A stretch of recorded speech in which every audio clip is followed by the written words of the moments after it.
Sir నమస్కారం sir. నమస్తే అండి.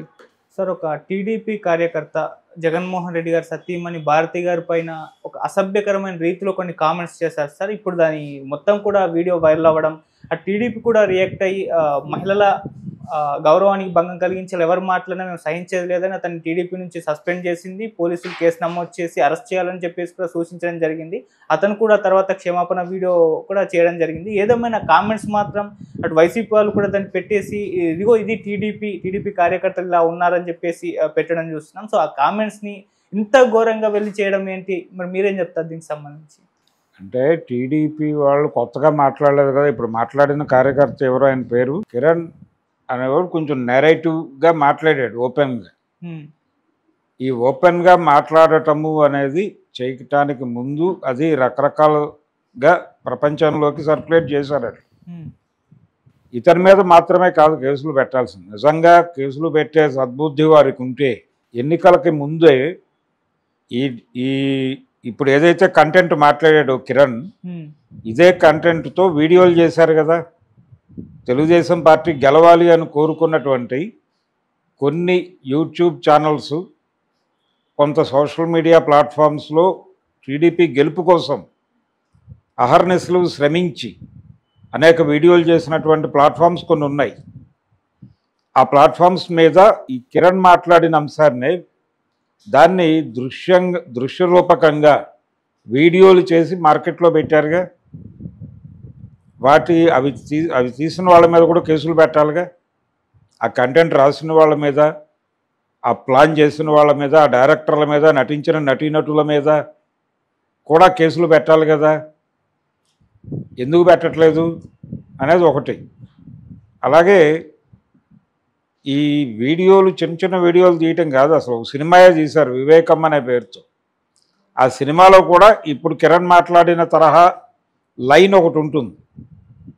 మరి ఆ సినిమా ఎవరు తీశారో తెలియదు, దాని మీద పేరు ఊరు ఏమీ లేవు. కాబట్టి అది ఎవరు తీశారు, ఏమిటి వాళ్ళ మోటో అనేది కూడా ఒక కేసు బుక్ చేస్తే పద్ధతిగా ఉంది అనుకోవచ్చు. అలాగే ఇదే టాపిక్ని ఇంతకు ముందు కూడా నర్మగర్భంగా చాలామంది ప్రసంగించారు వివిధ టీవీ ఛానల్స్లో. పర్టికులర్గా తెలుగుదేశం పార్టీని భుజాన వేసుకున్నటువంటి ఛానల్స్లోనే ఈ ప్రస్తావనలు జరిగాయి. మరి వాళ్ళ మీద కూడా కేసులు పెడతారా? వీడియోలు కావాలంటే మనం సరఫరా చేయొచ్చు, కేసులు పెడతారా?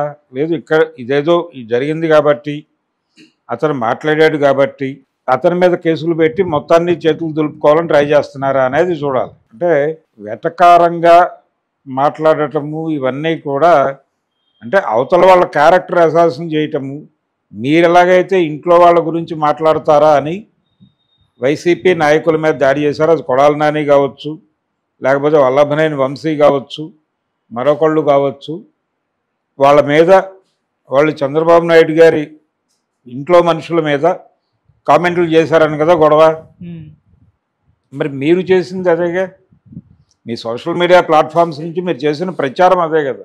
ఇంకొకటి, షర్మిల గారితో ఇలాంటి అర్థం వచ్చేలాగా మాట్లాడించి ఆ వీడియోస్కి విచిత్రమైన థంబ్నెయిల్స్ పెట్టి ప్రచారం చేశారుగా మీరు, ఆ కుటుంబం నుంచి ఆ కుటుంబంలో కొట్టించడానికి. మరి ఆ థంబ్నెయిల్స్ పెట్టిన వాళ్ళ మీద కూడా కేసులు పెట్టాలిగా.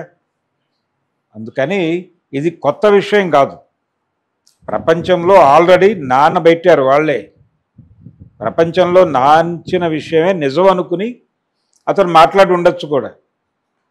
అంటే బ్రెయిన్ ఎలా తయారవుతుందంటే ఒక విషయం రిపీటెడ్గా విన్నప్పుడు, అంటే తనకు వ్యతిరేకమైన వాళ్ళు, అంటే తను ఏ రాజకీయ పార్టీతో అయితే ఉన్నాడో ఆ రాజకీయ పార్టీ పట్ల వ్యతిరేకత ఉన్నటువంటి పార్టీ ఒకటి ఉంది బలంగా.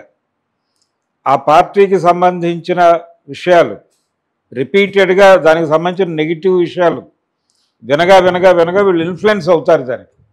ఆ ఇన్ఫ్లుయెన్స్లో నుంచి మాట్లాడినట్టు అనిపించాడు, చాలా ప్యానిక్గా మాట్లాడాడు అతను. కాబట్టి ఈ మొత్తం వ్యవహారాన్ని మొదటి నుంచి నడిపింది ఎవరు అనే దాని మీద ఒక సమగ్రమైన విచారణ జరిపి అందరి మీద కేసులు పెడితే బాగుంటుంది. ఏదో ఇతని మీద మాత్రమే కాదు, ఇతను ఒక్కడే కాదు మాట్లాడేది, ఇతను మొదటివాడు కాదు, ఇది కొత్త విషయం అంతకంటే కాదు.